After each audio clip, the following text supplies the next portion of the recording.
with on the project. They said they were No, but responding to the thing that we just talked about. Like, I mean, that's basically what happened. So, Yeah. Okay, yeah, no, right, but I appreciate right, it. yeah, well, that's what we're talking together. The short. Yeah, that's what. I just don't think that I'm the best person to speak for that. And that's So, just, yeah. you know. Well, I mean, it's kind of. All right, so take the chart here. Take care of it. Are you going upstairs? That's just so much right there. Well, that's, There you go. yeah, I would agree. I think Okay, thank you. more comfortable. Wait, right? You have any questions? You want to grab that? Yeah. Grab this. Okay, thank you. Okay, come. How are you?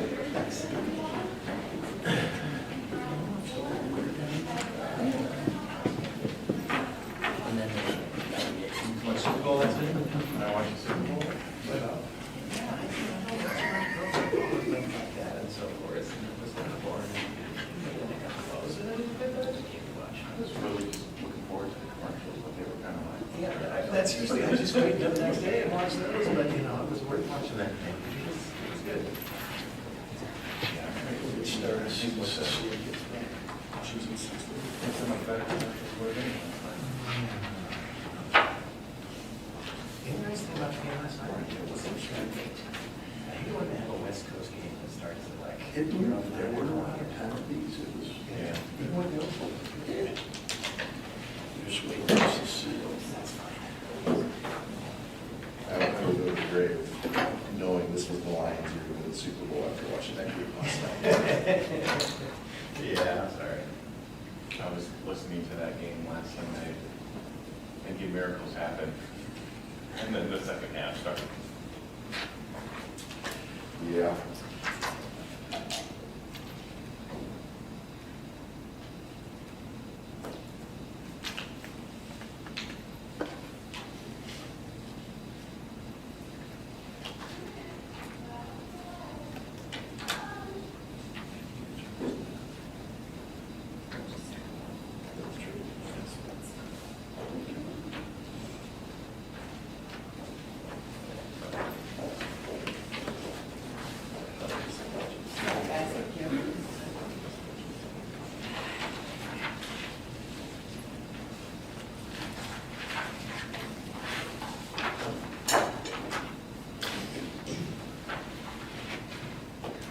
Ready?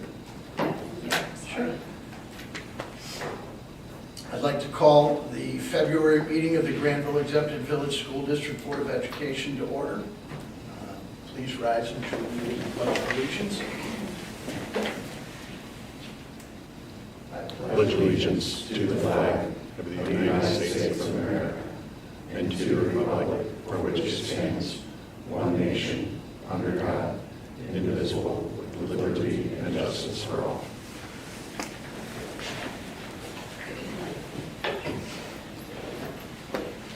I'd like to welcome everyone in the audience and on Facebook, social media.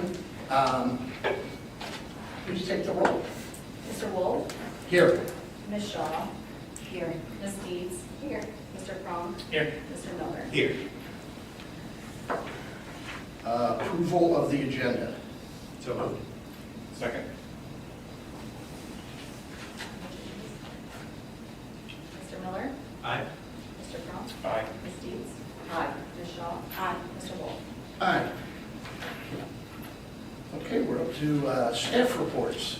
Thank you. I'd like to invite our Director of Human Resources, Mr. Brian Petrie, to give a presentation on his department.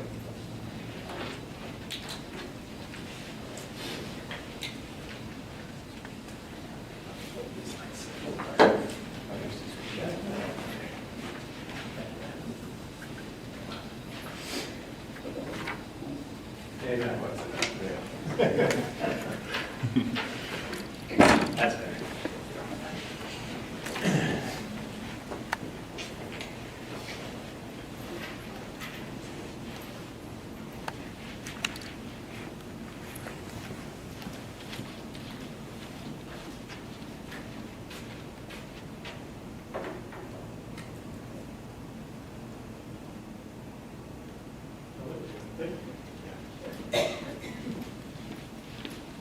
Well, thank you for the opportunity to present tonight.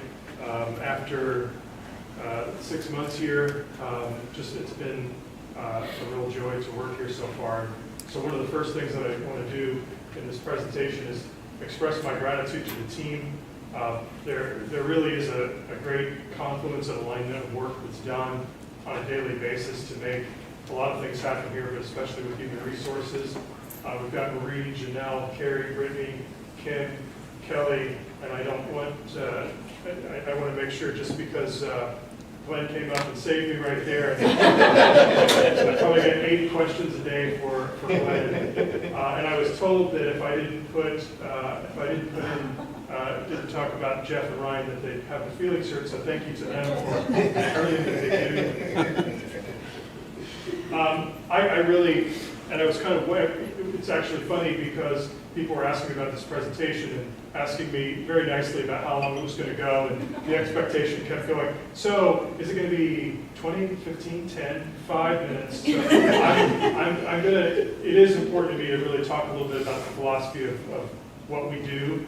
A lot of times when you think about human resources, it's the butt of a lot of jokes because people talk about how someone is, the enforcer of the rules and the policies, and really that's the primary function of their job. But when I was looking for the best way to try to organize the department and look at continuous improvement, I didn't have to look any farther than what Battelle has created through a human capital framework. And what you'll notice here is that in the center of that, there'll be the term that's you're very familiar with, the portrait of a graduate. And really those things were designed together so that when you were in the process of human resources, that you had that in mind as a key centerpiece to everything that you do. So the 4 significant key terms here, find, grow, keep, and align, they're easy to remember, those types of terms, and really the functions of what we do are encompassed within those things. So if you see those 4 particular quadrants, find, grow, keep, and align, each one of them has 3 key factors that's built within that. And again, I have to give credit to Battelle for Kids for designing this, but it is a good framework for us to start with. They seem, these terms are pretty self-evident in terms of how you might describe them, but my goal here over the presentation is to talk a little bit about what our department and what each of those things mean. We're going to focus in, when we look at find, on some more minute details because it's really important to what the next 5 to 10 years would look like in the district and how we would approach the anticipating our challenges and the problems and how we're going to go about finding and fixing some things. So again, you notice that the center of that is our portrait of a graduate. I don't have to explain that, you're very familiar with the term, and that's a great anchor for what we do.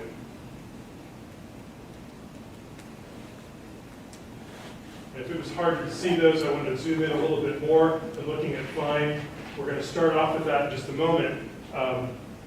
Within these specific areas, we're going to talk a lot about workforce planning, hiring and placement, HR branding, and recruitment moving forward. So what's the mission and what do we do? To take a little step back. Our departmental mission is to maximize our staff's ability to focus on the core essential functions of their professional work. It's a lot of words to say. We want our staff members who are hired to do particular things to be able to focus most of their time on what they're here for. And in the case of our teachers educating students, in the case of someone like a bus driver, it's to make sure that they can focus on the skills that are needed to drive students to school and to be safe, our aides to support students, and all the other staff members for their particular jobs. Another mission that we have is to recruit and retain the staff that will be an essential part of the district's vision and mission. So what does this mean? We're going to dive into some of these 4 areas here.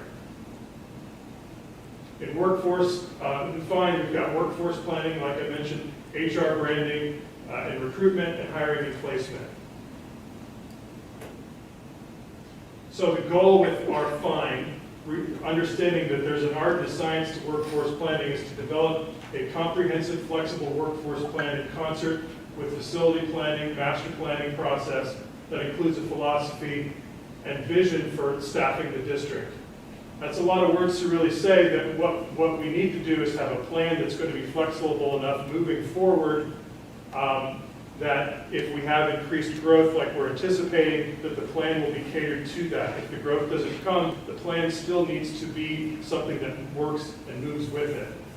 If you look at this in terms of the art and the science, and you've heard these terms used quite a bit lately, the science of this is it's research-based, it's measured, it's objective, it's statistically based. So we have partners in place already that will help us with that process that you're well aware of. Cooperative strategies, frontline comparative analytics, partner districts that have been there before.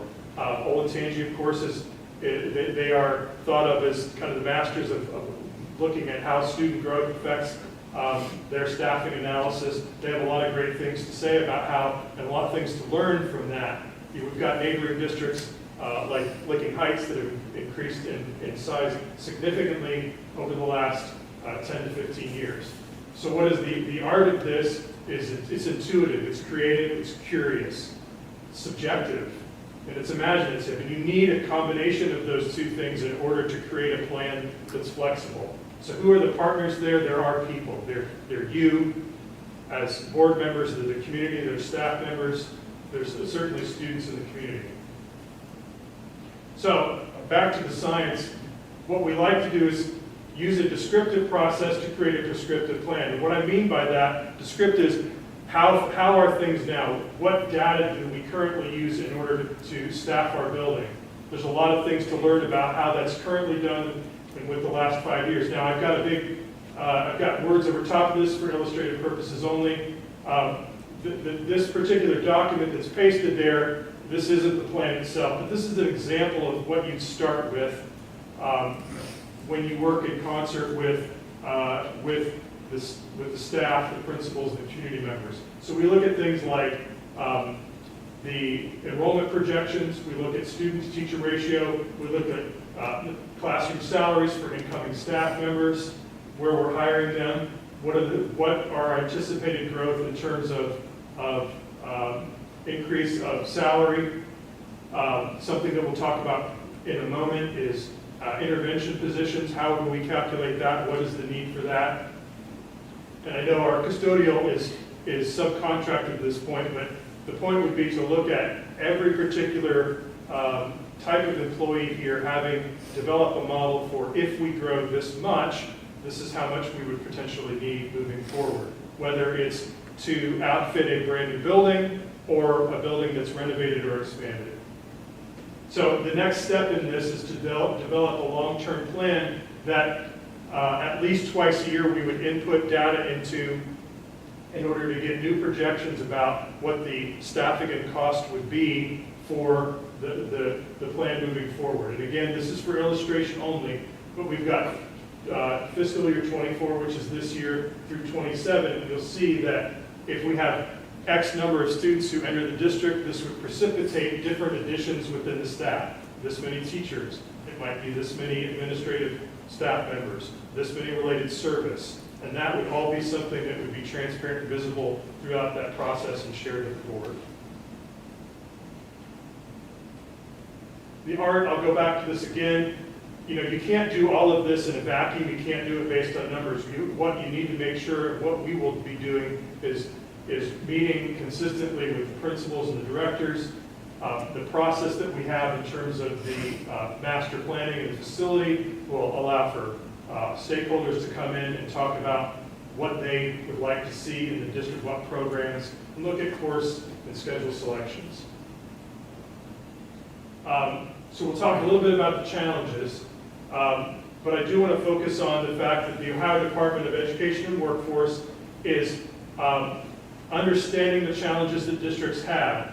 So they have actually created a section within their website with information, the Human Capital Resource Center. Some of the information I'm going to share with you just in a moment, I was able to retrieve from there, but it's helping give resources to districts in terms of strategically planning their staffing moving forward. So here are some of the challenges that we're seeing. This graph here is statewide teacher and student enrollment trends.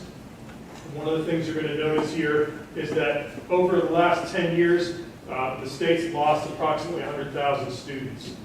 It's also decreased in the number of teacher FTEs. So those first two columns are important. The third column, student-to-teacher ratio, what it's showing us is it's been relatively consistent because you've been losing students, you've been losing teachers, so that the ratio has remained the same. One thing that I want to point out here that's a challenge moving forward is the column students with disabilities FTE. So you'll see in 10 years we've got 268,000 to 271,000. There's not a lot of change, but the number of intervention specialists has gone from 6,500 to 12,200. So that is a data point that doesn't necessarily have a great explanation at this point. But what you see is that the student with disabilities to teacher ratio has gone from over 40 to 22. Well, when you're losing students statewide, but the number of students with disabilities are either going up or staying steady, that percentage is growing. So that tells us that in the future, this is a statewide issue in terms of looking at what our staffing needs will be moving forward. Whether it's Granville or any other district in the state, that is an increased need.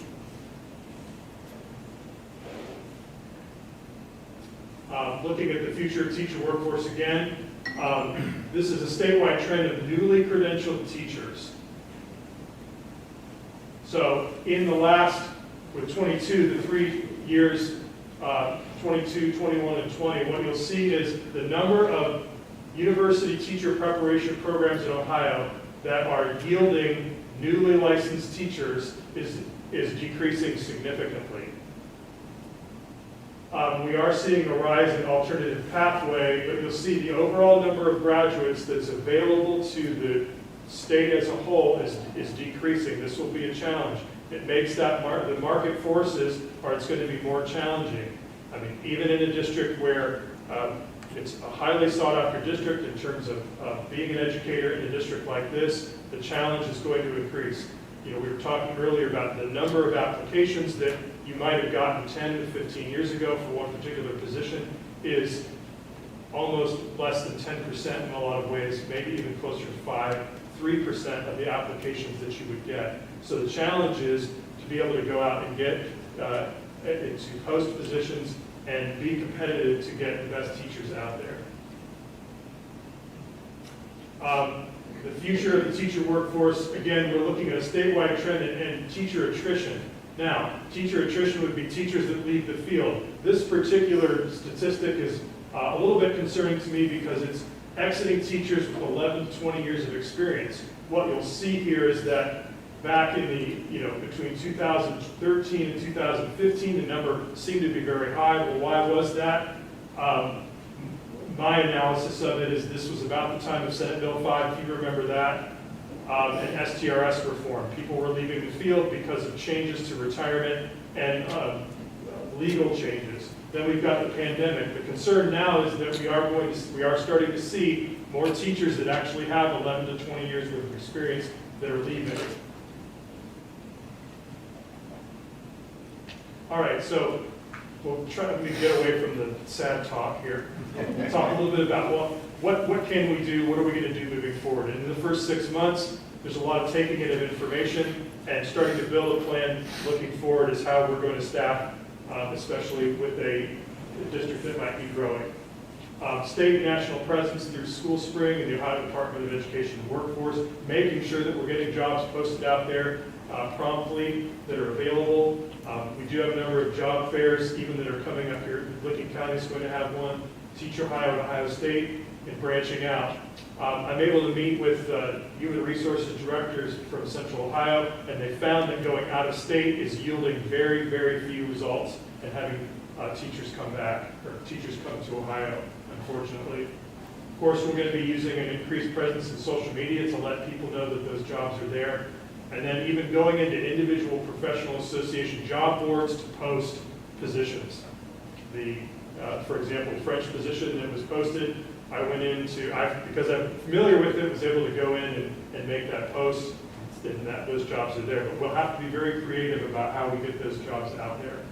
So in terms of the hiring piece, it was a very solid process that was used. One of the things I did bring in recently here is something called EPI. It's also known as candidate assessment. This is an assessment that our candidates will take heading into the interview process. It will actually help us craft particular questions based on strengths and needs in our second round interview process. So we have a vetted, research-based set of questions for round one that we use similarly. And then in the second round, they're more specifically crafted to the particular answers that are given on that assessment. We have a great collaborative interview process here, including lesson demonstration. And again, as board, I'm coming in, you probably know all this already, but I wanted to make sure that I was demonstrating this. And then in hiring, we've talked a lot about certified staff. Our biggest need continued to be in the area of support staff, including aides and drivers. We've hired a number of drivers already this fall, and we just have to keep hiring them. And support staff aides is a position which we are really struggling with. There have been positions open all year long, and we need to continue to try and bring folks in to work in those positions. All right. I wrote this and then had second thoughts, but I thought I would still keep it in, the good, the bad. So what is GROW? GROW is to develop meaningful and efficient opportunities for professionals to continuously improve.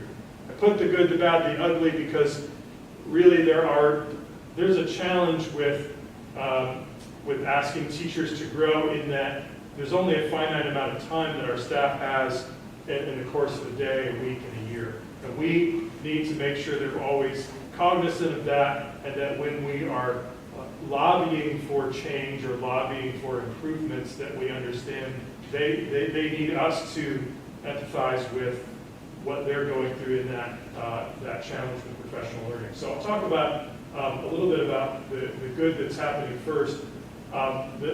This district does an excellent job of promoting agency, staff agency with professional development. The relicensure process obviously is through a professional development plan. Teachers will be able to choose the courses they take.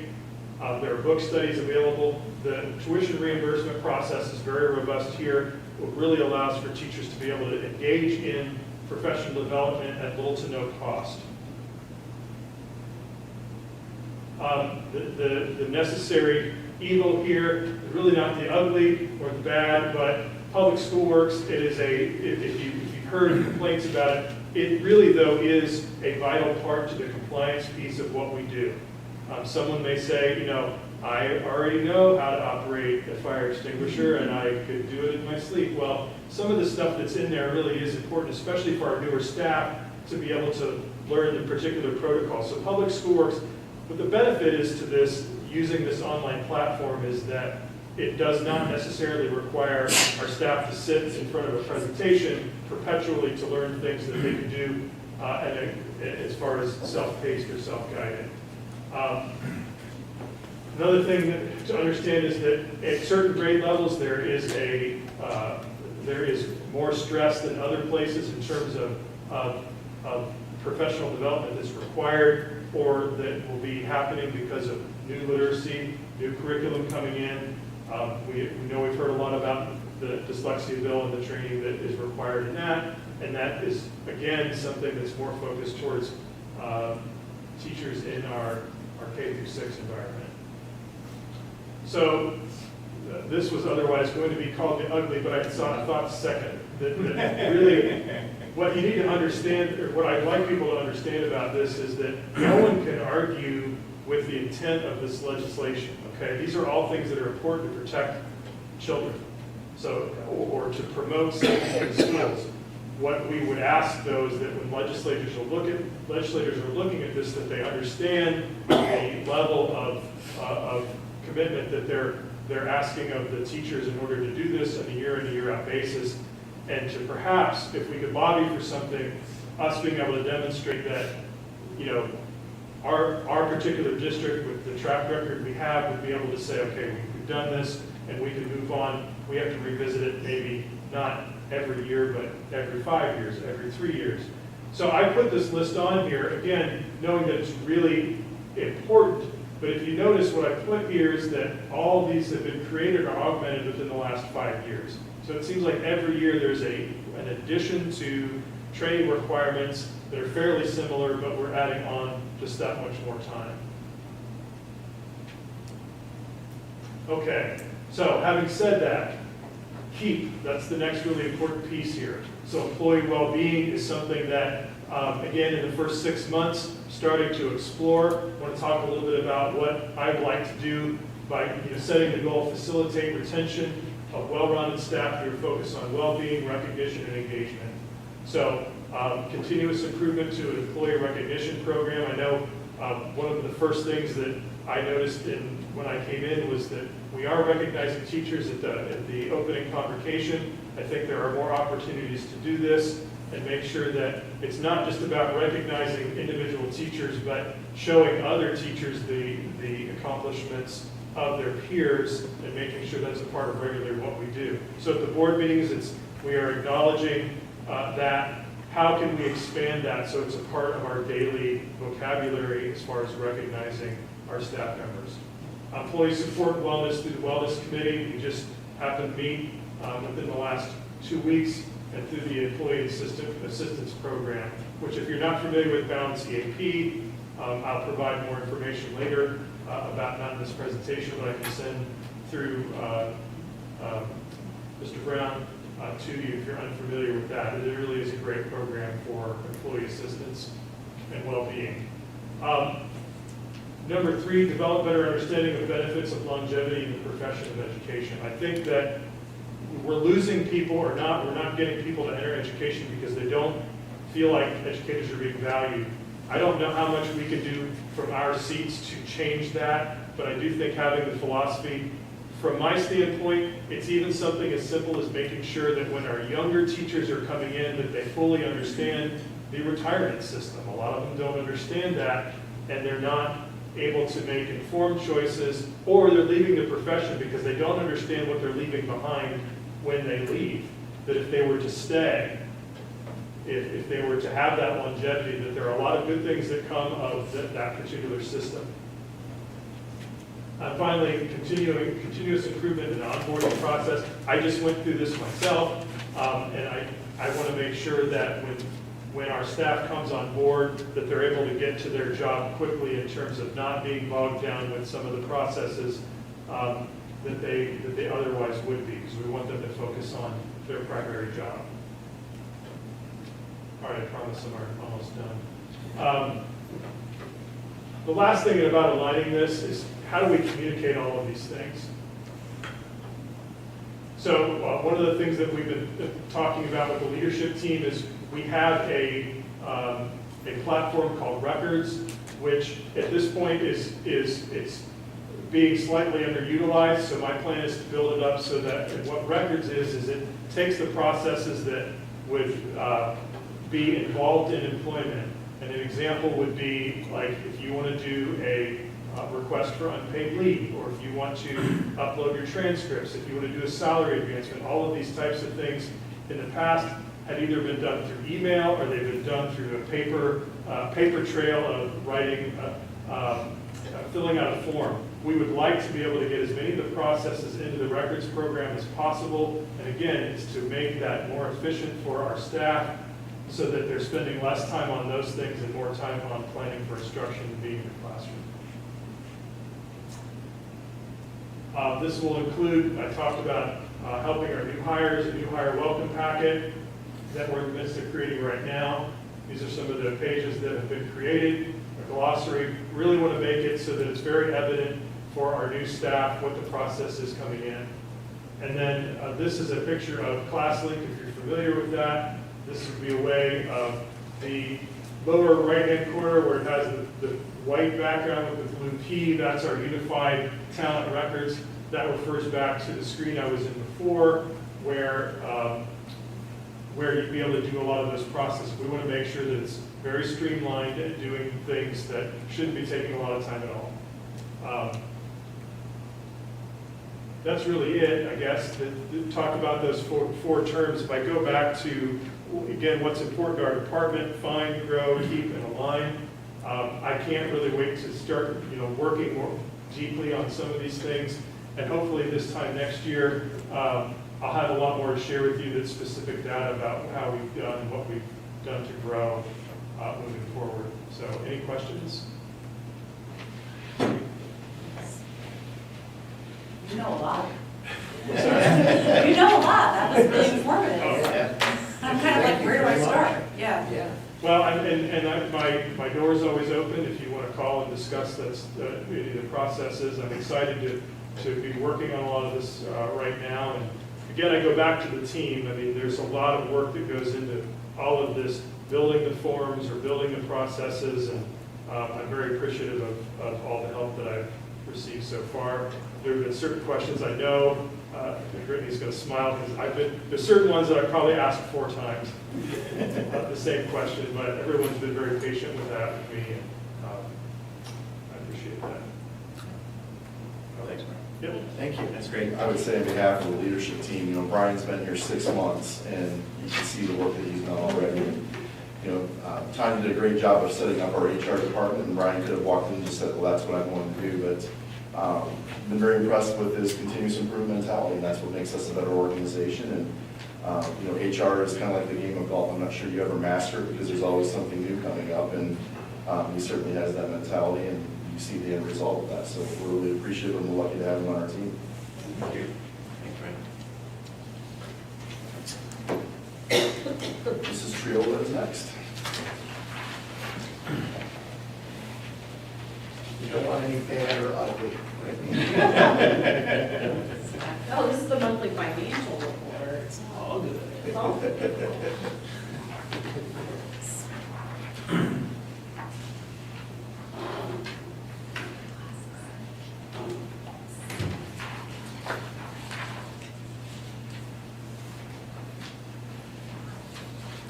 Thanks for actually giving me a couple more minutes for my presentation. I might have been the person that was asking how long this presentation was going to be. I knew I had some extra slides this month too. All right, so jumping into first our normal monthly financial report for January. Our cash balance is 1.9 million above where we were last January, and we are at the low point through this fiscal year for cash on a monthly basis. So we will start building that balance back up once we receive property tax advance payments here in February and into March. For the month of January compared to last year, the big item in January is our quarterly income tax payment, and that is about 0.8% above last year, which actually I see as a positive because our last 2 quarters were down about 10% over prior years, so it does look like things are turning around on that end. So that is positive. And then all other revenue continues to be up over prior year. That's largely related to interest earnings that we're continuing to see above last year. Year-to-date revenue, for local tax revenue, again, that includes property tax as well as the income tax. So year-to-date, as I mentioned, is still down over prior year. That's the income tax payments. Hopefully, we'll see that trend, though, continue to increase with the April payment, and just monitor that on a quarterly basis. But that is an improvement over what we had in the forecast, so that's a positive. All state revenue is going to end up being about where we were last year. We would anticipate that with being on the guarantee. And then all the revenue, again, we're seeing the increase in interest earnings, but we have the decrease in the return of advances. So it's not exactly an apples to apples comparison there. So over to the right, after adjusting for that return of advance, revenue is actually up over 500,000. So I think it's important to use that more as a point of reference than the number that we're seeing here. On the expenditure side, for the month of January compared to last year, salary and benefits continue to be up. That's, again, our base increases and steps that staff receive, as well as the additional staff that we added this year. And then under purchase service, we had a timing really in last fiscal year that's throwing that number off. But that's just a timing that you'll see in the year-to-date will even out. So year-to-date expenditures, salary and benefits, again, the same, base increases, steps, and additional staff. Purchase service, that's where we're gonna see the timing issue of some of these monthly payments. And then we're also looking for opportunities where vendors may offer a discount if we pay annually instead of monthly. So we're taking advantage of that since we do have the flexibility to do that with our cash balance. So that's another benefit of having that cash on hand. And then all other expenses is the transfer for the capital projects fund. So again, that's similar to the advances on the revenue side. So adjusting over on the right for that, rather than expenses being up 3.2 million, it's closer to 1.3 to compare apples to apples. And again, all of that is included and reflected in the forecast. So we are on track with where we have forecasted to be. Okay, moving on to COVID-related funds. No change in how our funds have been allocated. We are just continuing to spend down according to our plan. So where we're seeing the most change monthly is the Licking County ESC Extended Learning Grant. That is for the intervention position that we have at elementary. And then the other sources will be set aside for summer intervention this year. Now all of these funds will be spent by September of 24. Capital Projects Fund, these numbers remain unchanged from last month, but I did want to keep it in here so that we're being transparent and looking and talking about this on a monthly basis, really just as an indicator of how the project is going, but also detail on how those funds are being spent. So we are about a third of the way through this project, and we'll continue reporting on that on a monthly basis. And then I also wanted to include an update on the athletic complex project because we did receive another payment from the boosters in January.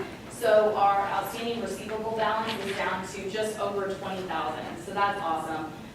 We do anticipate more payments to come in. We have some that are actually through payroll deduction with the district and things like that, but that is a very manageable number that, you know, even if everybody stopped paying, the boosters could cover that amount out of their operating budget. So that is been very successful, and we appreciate that partnership as that project is wrapped up.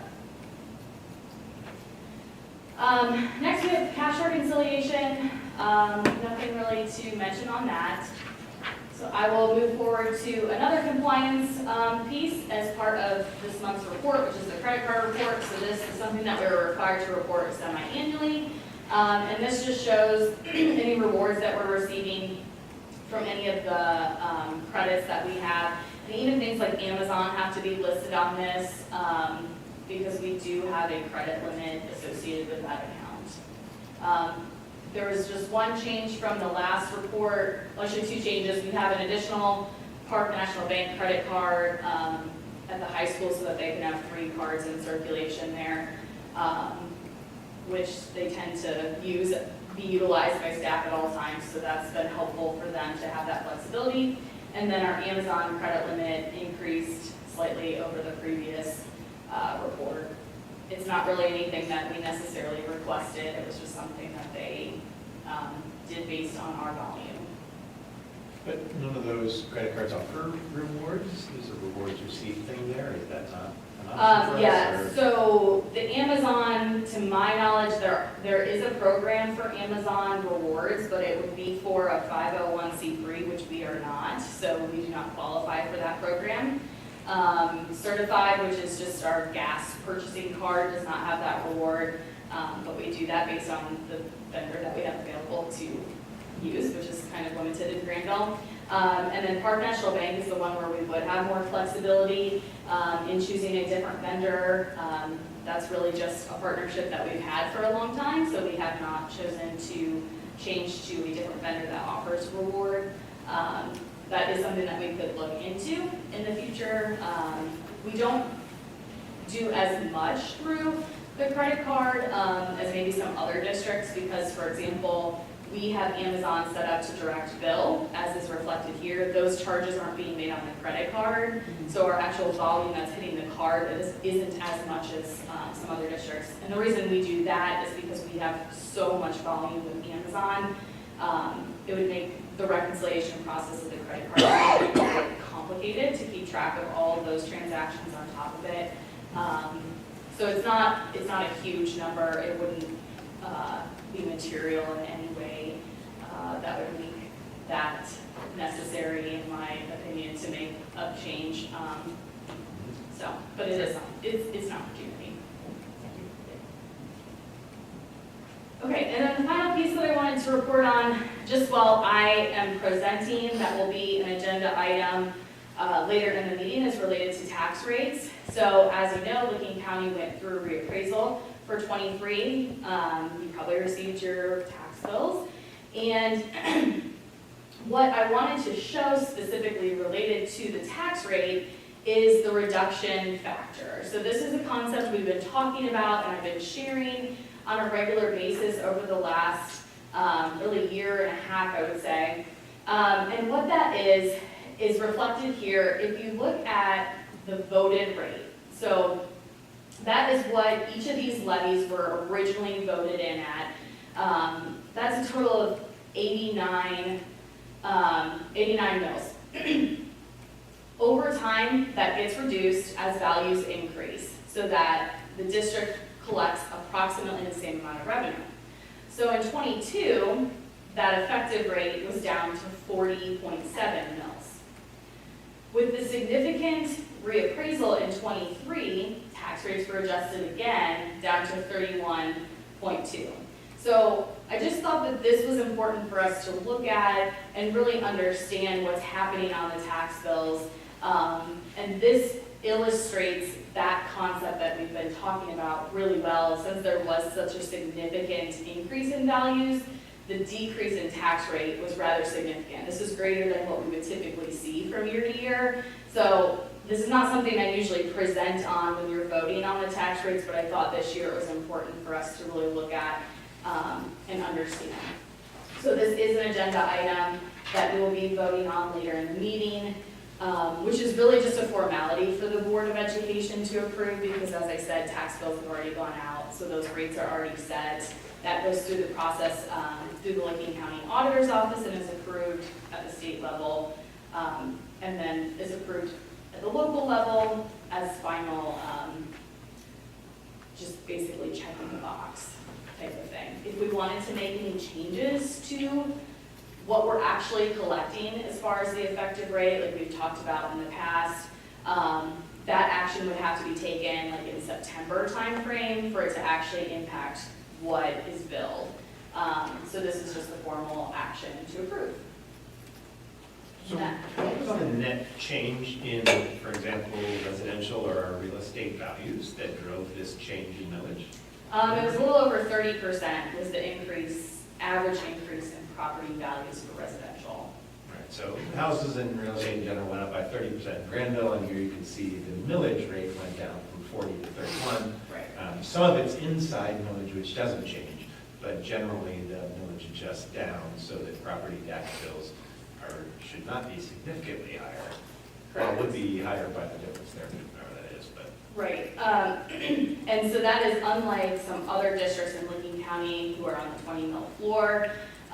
So if you're talking to others in the larger Licking County area, they're going to see something different on their tax bill than what you may see in Granville. Likely an increase would have, if your property value increased by around the average of 30%, you probably saw about a 10% increase in what your taxes owed were in total. And that's due to other taxing entities that are not the school district, plus the inside millage portion for the schools. So which other taxes are inside millage, if you will, or don't adjust for house values with inflation? Everything else on the tax bill. So county, township, CTEC, rec, fire, EMS, green space, anything else that you could imagine that's on your tax bill. So none of those are subject to the House bill that readjusts school property or levy rates down. Correct, yes. Yep, so this is unique to how schools are funded. And again, it's also unique to Granville. Other school districts in Licking County are going to see a little bit different effect. Interesting thinking about the millage dropping to 30, right? Any chance in the forecast future that could drop to 20, in which case we would be on the 20 mil floor? Is that a thing? I never even considered that a possibility here, but with Yeah. house prices going up as much as they are, that might drive us being on the 20 mil floor. Yeah, I mean, in 3 years, if we saw another 30% increase, we would definitely be Close. approaching that. And actually, not all of these count towards the 20 mil floor. So the bonds do not count towards that. So we're actually a little bit closer to the floor than what you see there at 31. Yes, so that would be ideal. If we could get to the floor, we may potentially start to see some growth from property tax revenue. But it would also be a very different landscape within Granville from a taxation perspective because school taxes would increase with inflation of home values. Correct. Again, I never thought of us getting anywhere close to it, but it's interesting. You know, if you forecast that the house prices will probably continue to go up in Granville as Licking County, you know, has more residents and things like that, we might actually be faced with that.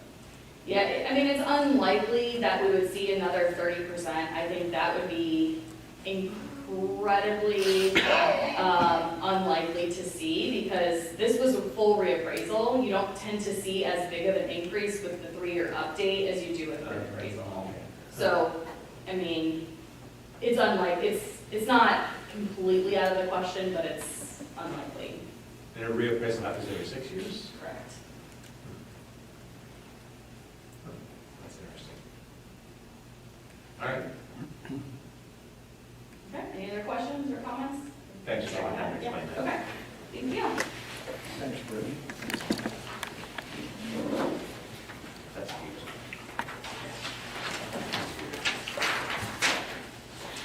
We're at the public comments portion of our meeting. This meeting's a meeting of the Board of Education in public for the purpose of conducting the school district's business, not to be considered a public community meeting. There's time for public participation during the meeting as indicated in the agenda. See Board Policy BBDH-R, public participation at board meetings. There is none for public comment. Okay. Board discussion. We don't have anything formal for board discussion tonight, but if you wanted to comment on the presentations or anything else that the Board of Education would like to discuss publicly, this is the time of the meeting for that to happen. Brittany, I appreciate you updating the property tax rates. That's really good that we always can keep that in mind. We talk about that at levy time, right? And there was a lot of concern with the increase in home prices here. That would impact school taxes.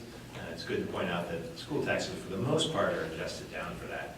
I'm scratching my head about the whole 20 mil floor thing, and if we could ever be there, because I thought we were very far away from it. But again, I expect property values in Granville to continue to increase, and that's going to have an impact on a lot of things. So we'll see how that goes. Appreciate that update. Anyone else? I had one other thing. It's been a conversation in the community a little bit recently, which is information technology and financial information security. I don't have any specific requests right now, but I wonder whether it might be possible to give a quick update to the community at a future board meeting, or at least review that internally. I know my introductions to the computer systems at Granville is pretty extensive, right? And we have a lot of security measures in place. I think we're really best practice in terms of how we manage information and so forth. And I think it's always worthy to review that. So I'll just kind of pass that comment along. I don't have any specific questions right now, but maybe at a future meeting, we could do a quick little explanation of the systems that we have in place and understanding and giving confidence to the community that we're doing everything we should and can. Yeah, we can definitely potentially do a co-presentation between technology and financial controls as well, and kind of how those things work together. That'd be fantastic. Yeah. Yeah, nothing elaborate, but it'd just be good to give that confidence to our community that I know we're already doing. Yeah, yep, that would be good. Appreciate it.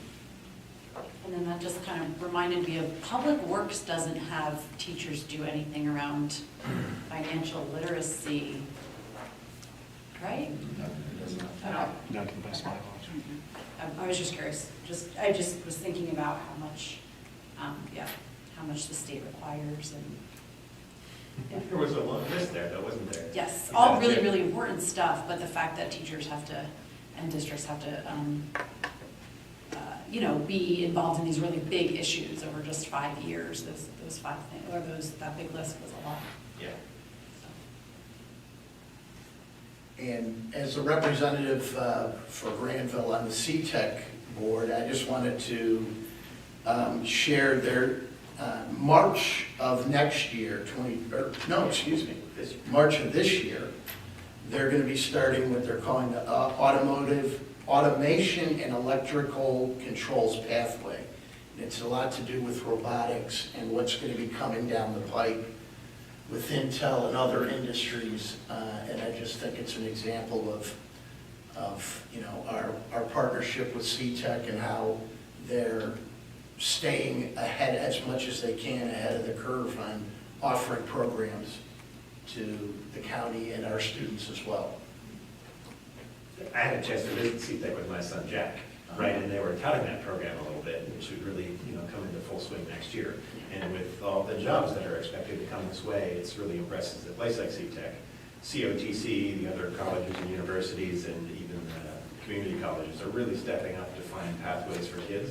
And so I think it's worthy for us to think about that ourselves, right? And I know that's one of the things that we're intending to do within our strategic growth task force, is to really look at curriculum and see what different kinds of offerings we might have or how we might dovetail with CTEC. And we've had such a great working relationship with them where kids can take advantage of some of their offerings as well as, some of the academic offerings that we have here. So that's really great that we have another program coming along, and some more good opportunities for kids. And I've always been impressed how CTEC is willing to go out to the different school districts, Licking Heights, Johnstown. They work with us with the DECA group, so I think that's encouraging too, going down the road, that they're very interested in partnering and going out to the schools, not just at their CTEC campus. That's pretty rare. I mean, we're very lucky to have that Yeah. kind of collaboration, because they don't just do it with an agenda. They truly do listen to what you want to Right. do as a district. And, we certainly have appreciated that over the years and benefited. Our students have benefited, from that partnership as well, that things that we maybe couldn't offer with the expertise that they can bring in. Right. Brian talked about licensure. You want to talk about places that it's hard to find licensure. It's a lot of those career tech programs, and so their ability to bring in people that are qualified to teach kids and maybe have alternative licensure pathways is really invaluable to us as a district.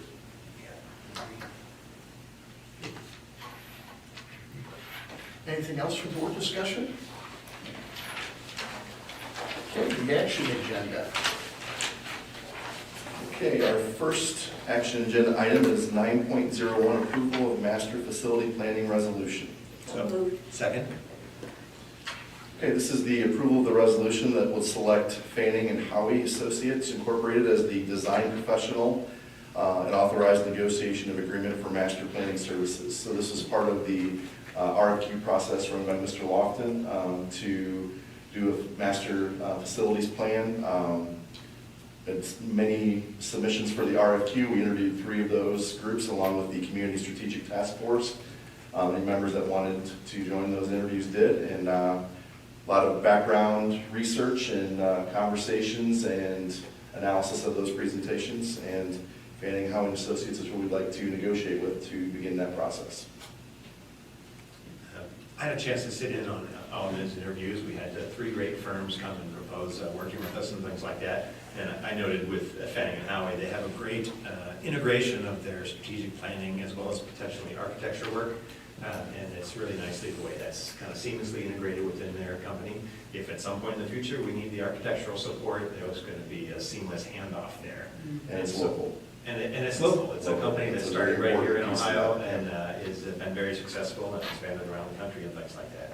They also, I was impressed with, they have an education consultant that really looks at educational programming and how that integrates into the master planning process as well as even architectural details and things like that. And I think that's going to be a real key for us as we grow. Like, how do we really understand what makes Granville schools unique? How to retain that in our culture, in our teaching styles, in our buildings, in our facilities, in our plan for growth. And so I think it was a really nice overall package that they offered that I think is going to work out really well for us. Also wanted to thank all the community members that attended that, as well as all the staff members that supported it and things like that. It's a big project that we're just embarking on here, and hope we get even more engagement going forth over the next year or so through this process. So yeah, it was great to start that. I was impressed with, the local aspect of it, and also how they engaged the community in their process. And I think all three of them had, a plan for engaging the community. I just remember Fanning and Howie's particular program is having that piece. And you also mentioned that they have educators, and they're not educators that just think, well, this is the way we've always done it, and this is how we're going to do it moving forward. They're on the cutting edge of what's new out there, things to consider, and I think that is, we've worked with this person or people on their committee in other capacities over the years, and they're very impressive from that perspective. So the art of, or the idea of possible is going to be something that's going to be available to us using this particular group. And thank Mr. Walken for bringing them and the other groups in and leading that process. Yep. It's exciting. Any other comment? Take the roll, please. Ms. Deeds? Aye. Mr. Miller? Aye. Mr. Crum? Aye. Ms. Shaw? Aye. Mr. Wolf? Aye. Okay, item 9.02, approval of athletic tournament worker pay rate. So moved. Second. Oh, sorry. Go ahead. This is approval of the athletic tournament for a regional cheer competition we're hosting. We have to have a coordinator, which you'll see later on in the consent agenda as well, but we have to have this board approved. When is the tournament? When is the competition? It was February 4th. Oh, nice. Last weekend. Bummer. Is that the normal rate? I'm just curious. That's actually fairly cheap, to be honest with you, for a whole tournament. But that's their prescribed rate, so. Please take the roll. Mr. Miller? Aye. Mr. Crum? Aye. Ms. Deeds? Aye. Ms. Shaw? Aye. Mr. Wolf? Aye.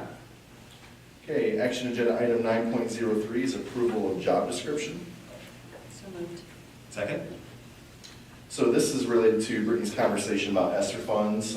This is the ESSER Learning Recovery Specialist position that we hired with funds from Lincoln County and ESSER funds the previous year. So it's kind of a combination of both of those things over the last 2 years. With those funds running out, we've created a new job description. We'd like to bring that particular position in-house. The requirements and what that person does really has not changed, just the funding has gone away for it. So they're used for, in the K-3 environment, reading the improvement plans. Math improvement plans are coming in the foreseeable future from the state. So a person to utilize the compliance with those particular plans is going to be necessary, really K-6 in the future, and that job description has been updated to reflect so. I would say that, in this, you talk about unfunded mandates, there's a couple ways you can handle these improvement plans. One is you use a vendor that's online that meets with kids, or you can choose to do it in-house. We're choosing to do it in-house and have our people in front of children and not online with somebody who may or may not have the credentials that we want working with our children. So that's the reason for in-house, and that's why we're adding this job description to our portfolio of job descriptions. Is it like an aide to some extent, or is it more like a coach, or like how we understand the role? An intervention teacher. So it's designed to help students that have specific gaps in their learning. So I'll look at it from the reading perspective. They're going to hone in on the particular areas that a group or an individual student needs, and especially in a first, second, third grade type environment, so that they'll need that intervention in the future. So very much a teacher. Yeah. But different than others we've had in a similar role in the past? Yeah, in terms of, like from an intervention specialist, that's going to be working with specific IEP goals, and some of those things would overlap for sure.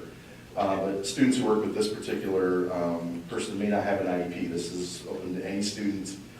It's based on some of the diagnostics that the state requires us to give, and we've given for years, so we're not opposed to that mandate. Yeah.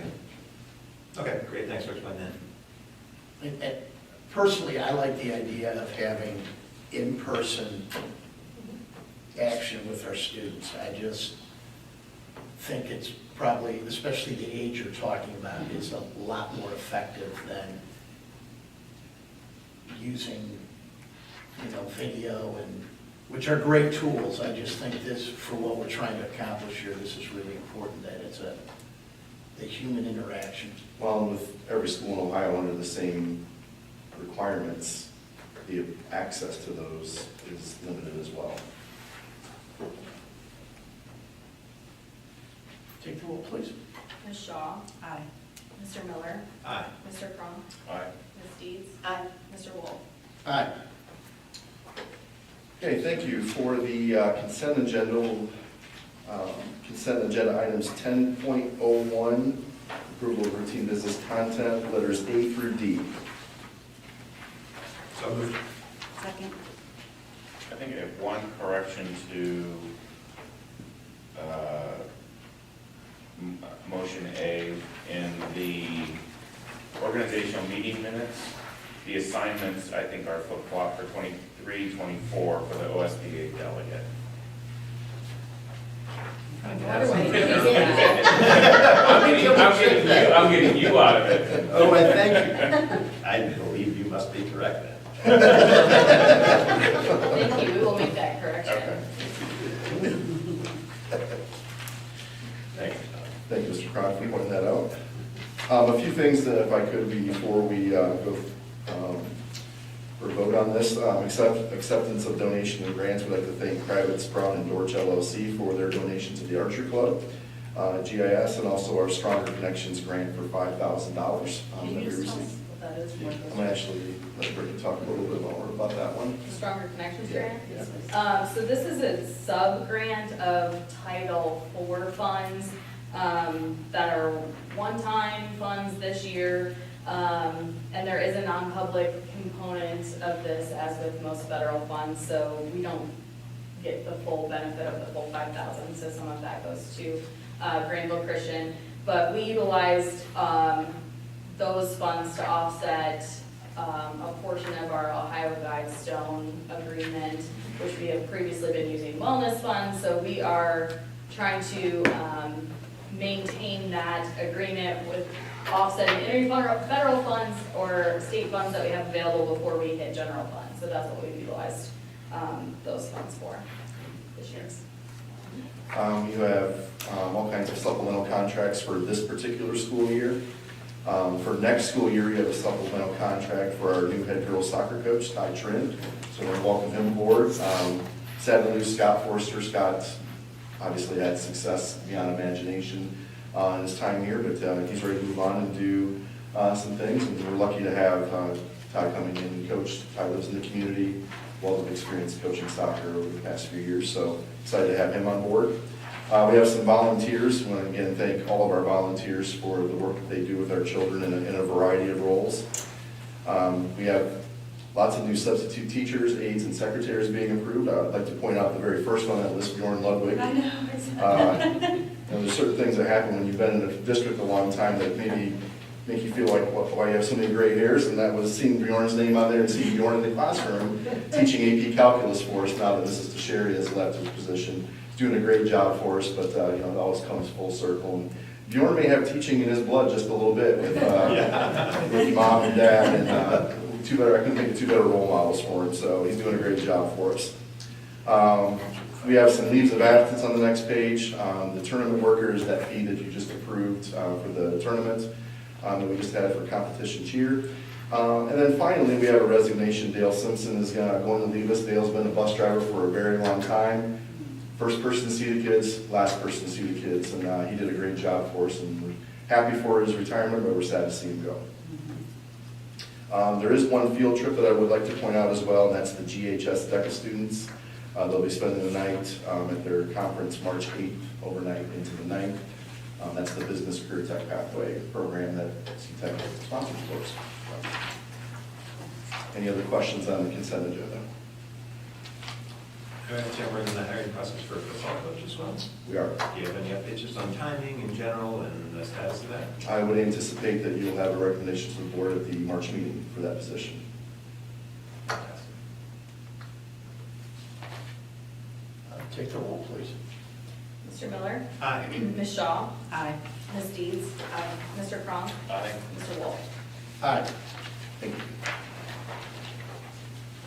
Item 11.01, approval of the January financial report. So moved. Second? Any other questions or comments on the financial report? It's great that you not only present great accurate numbers, but also explain them and adjust them, so we can really make a more accurate, comparison to true year over year and things like that. There's just lots of changes that always happen, and it takes a little bit of explanation to get through that, so appreciate your extra time making that. Take the roll, please. Mr. Miller? Aye. Mr. Cronk? Aye. Ms. Deeds? Aye. Ms. Shaw? Aye. Mr. Wolf? Aye. Thank you. Item 11.02, resolutions to file complaints against valuation for tax year 2023. So moved. Second. Thank you. So this is a relatively new requirement that for board approval. This process used to happen kind of behind the scenes. We've worked with a law firm for many years who handles this process for us. And essentially what this does is compares recent sale prices to the value that the county auditor is taxing based on. And the thought process there is that the actual sale price is an accurate representation of what the value should be for that property. So this goes through and compares those sale prices. The new requirement piece is that the Board of Education is much more limited on the properties that we can challenge. The sale price versus current value price has to be over $500,000 and 10% of a difference. So where we used to have 20, maybe 20 properties that we would challenge, we're now only looking at 5 for this year. But what this process does is generates additional tax revenue for the school district. So if we are successful in this process, we're looking at an additional revenue annually of about $60,000. So the law firm that we use obviously does have an expense to it, but they also annually put together essentially a cost-benefit analysis of what their fee is compared to the revenue that their process is generating for the school district. So we annually look at that to make sure that it is still worth our time and energy to go through this process. I'm just kind of curious how the county auditor might have come up with a valuation if not from a recent sale. Like, what's that process and why would these properties be out of whack? Well, these are based on their reappraisal process, and their current value. So if there hasn't been a recent sale, it's not going to have an updated value for quite some time. It also, I assume that I don't know a lot admittedly about how the county auditor does their valuation process, as I've not been personally involved in that. But I imagine that they involve an appraiser and look at similar transactions. These are specifically ones where there hadn't been a market sale recently to compare Yes, against? yes. So the sale was in '23. Okay. Also, the values are typically, like, when a property is sold in '23, the value is still at the '22 value, so the values that they're setting for '23, which is what was just approved, are based on sales in '22. Okay, so these And are these just sales not took place in covered. '23. Yeah, Does that help? okay. Yeah. Okay, thank you. Any other questions? And for clarification, the state's the one that changed. Yes. Yes, What that we was a used house. to be able to, Correct, that was a House bill passed 2 years ago that changed that process, which limits our ability to be involved in this process.